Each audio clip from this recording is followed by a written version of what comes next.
la merde, ça vaut rien, et vous avez les grandes écoles. Et donc, cette espèce de putain de système-là. Et donc, moi, j'avais aucune chance, j'avais un nom trop court. Lepage. Aucune chance de terminer Sciences Po. Quand je me suis inscrit avec la fiche, vous avez des fiches de laboratoire de langue avec des petits carrés, la fille à côté de moi dit « Monsieur, quand on n'a pas la place, comment on le fait ?»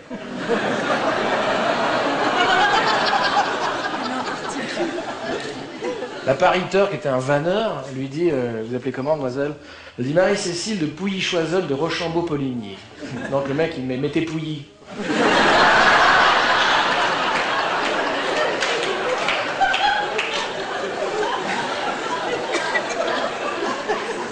Mais c'est elle qui est passée en deuxième année, c'est pas moi. D'accord? Ma mère, ma mère a manqué du jeu. Elle aurait pu au moins m'inscrire de Lepage. Enfin, je sais pas. Et donc vous arrivez dans des TD, il n'y a que des nobles, c'est absolument fou. Je savais même pas, moi je venais d'un HLM, je savais pas. Pour moi, les nobles, il n'y a que ça, ils sont tous là, ils s'appellent tous de Galouzeux, de Villepin, de machin. Moi j'avais deux, ils étaient tous là. Et alors, je m'étais inscrit à Sciences Po pour ma mère, et puis je m'étais inscrit en chinois pour moi.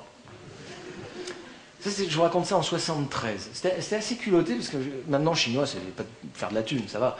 Mais à l'époque, chinois en 73, Pompidou est allé en Chine en 73, la première fois, on ne savait rien de la Chine. Donc moi, j'ai passé un an à raconter que c'était le paradis sur Terre et tout ça, enfin qu'on avait créé les communes populaires, qu'on avait aboli la propriété, que tout le monde était heureux, c'était génial, on cultivait tous les poireaux ensemble, enfin bref. Et donc c'était au même endroit, c'était à la fête de Paris-Dauphine. Et donc c'était complètement fou, parce que j'étais pas comme ça, hein, j'étais en blazer. Ma mère m'avait acheté un costume Ted Lapidus.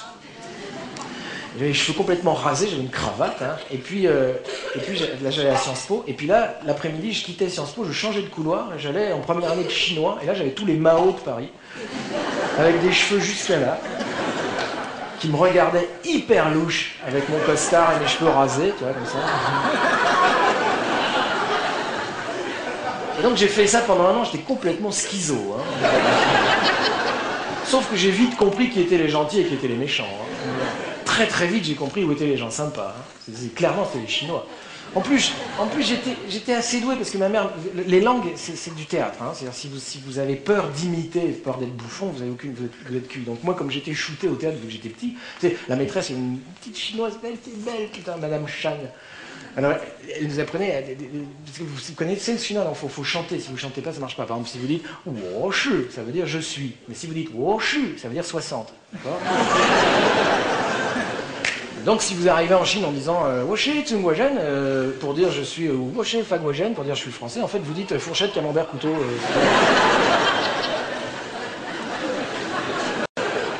Et donc il y avait Madame Chan nous faisait faire ça. Alors, elle disait « Woshi Tsungwajen ». Alors, putain, tout rouge, bouffon.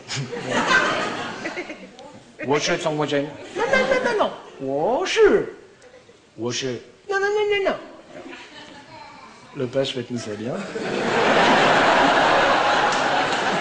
De toute façon, j'étais raide amoureux d'elle dès le premier cours. Donc j'arrivais, je faisais... C'est une descendante remontante, hein, le troisième ton, c'est wo shu. D'accord? Attention, c'est pas wo shu. Ça c'est 60. C'est wo shu. Et donc j'arrivais wo shu zhenguozhen. Très bien, Madame Chan est très contente, franchement.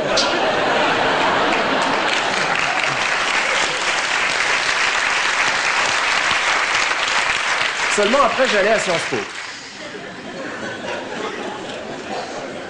À Sciences Po, la première semaine, je croise un mec dans un couloir, je le connaissais pas, je sais pas qui c'était. Le mec m'arrête comme ça, physiquement, il m'arrête, tac. Il regarde la marque de mon costard que m'avait acheté ma mère. Je l'avais fait faire de bodygraph belle jardinière, c'est des costumes sur mesure pour les pauvres, on va dire. Vous voyez, c'est une machine qui les fait. Et donc il regarde ça, et il fait... Puis il se barre.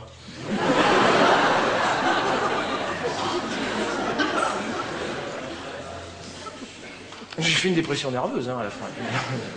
Et donc voilà, donc j'ai vécu des trucs comme ça pendant un an, enfin bref. Les mecs s'invitent mutuellement, vous savez. On est dans une classe, on est 17, donc de Pouilly-Choiseul, de Rochambeau, machin, Lepage. Et donc on s'invite. Les étudiants, donc vous renvoyez l'invitation. Hein. Vachement. Donc les mecs nous invitaient à Deauville. Alors moi, je ne voulais pas venir dans mon HLM à Bourg-la-Reine, d'ailleurs, c'est sympa. Donc je ne renvoyais pas les invitations, donc vous êtes repérés immédiatement. Enfin bref. Un jour, il y a un mec qui m'emmène, c'est le fils du préfet de Paris. Il nous emmène, on va boire un pot chez lui, toute la classe, dans son 17e arrondissement. Là, et donc on arrive au pied de l'immeuble, je me rappellerai toujours. Et il me dit, j'habite là. Et moi, je lui dis, lequel? Je parlais de l'appartement. Et il me dit, bah tout.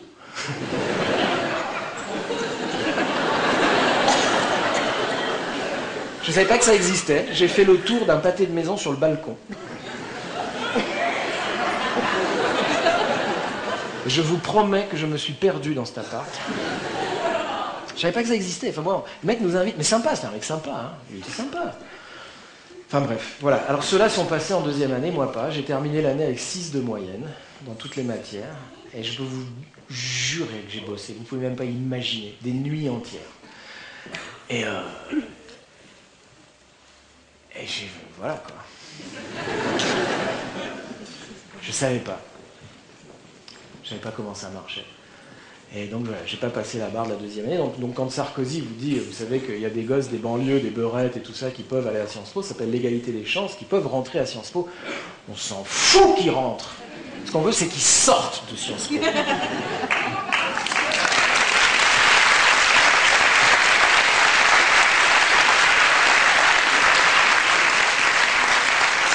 Bref, donc j'ai raté Sciences Po, alors ça a été un très très très dur moment pour ma mère, qui du coup, quand elle allait faire ses courses, elle disait « Alors, Madame Franck, votre fils Je vais prendre du pain et de la baguette.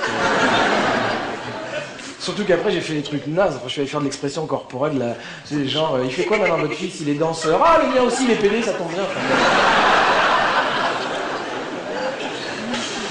donc voilà, j'ai raté Sciences Po. Alors on va pas passer, je ne vais pas vous raconter non plus toute ma vie, c'est juste pour prendre des exemples, donc je passe. Hein, je passe. Et donc voilà, donc ça c'est éjecté du thermique.